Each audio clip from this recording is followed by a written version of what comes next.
जब अब्रहा का लश्कर मक्का के करीब आया तो हवा में एक अजीब सा सुकून था, लेकिन उस सुकून के अंदर खौफ छुपा हुआ था। पहाड़ियों पर कुरैश के लोग दुआ कर रहे थे और अब्दुल मुत्तलिब काबा के दरवाजों पर खड़े थे, अपने हाथ उठा के कह रहे थे, या अल्लाह, ये तेरा घर है, तू ही इसका रब है, इसको उन दुश्मनों से महफूज रख जो इसे गिराने आए हैं। उस वक्त अब्रहा ने अपनी फौज को हुक्म दिया कि काबा की तरफ कदम बढ़ाओ। फौज आगे बढ़ने लगी, लेकिन जैसे ही उन्होंने अपने सबसे बड़े हाथी महमूद को काबा की सिमत मोड़ना चाहा, वो जमीन में घुटनों के बल गिर गया, ना हिलता था ना उठता था। लेकिन जब उसे यमन या शाम की तरफ मोड़ते वो दौड़ पड़ता। लेकिन महमूद ने अपना मुंह काबा की तरफ नहीं किया। उस पल सब समझ गए कि ये इंसानी नहीं, कुदरती रुकावट है। फिर आसमान में कुछ अजीब नजर आया। छोटी छोटी पंछियां, जिनको कुरान में अबाबील कहा गया, झुंड के झुंड आने लगे।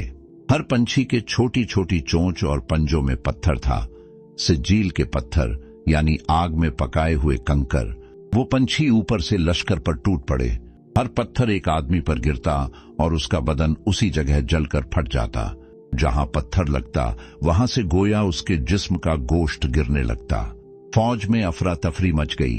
लोग इधर उधर भागने लगे, हाथी गिरने लगे और सब के सब तबाह हो गए।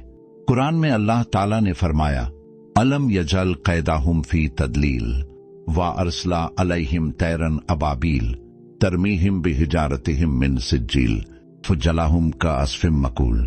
क्या अल्लाह ने उनके मक्र को नष्टे नाबूद नहीं कर दिया? उसने उन पर अबाबील के झुंड भेजे जो उन पर सिज्जील के पत्थर फेंकते रहे और उन्हें ऐसे कर दिया जैसे खाए हुए भूसे के दाने। अब्रहा खुद भी भाई बच नहीं सका। रिवायत में लिखा है कि उसके जिस्म पर पहले एक छोटा पत्थर लगा, जहां से गोश्त गिरने लगा।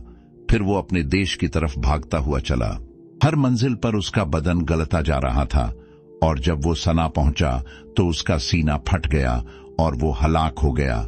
इस तरह अल्लाह ताला ने अपने घर काबा को अपनी कुदरत से महफूज रखा, बिना किसी तलवार के, बिना किसी लश्कर के।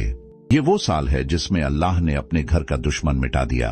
और भाई, यही वो साल था जिसे आमुल फील कहा गया।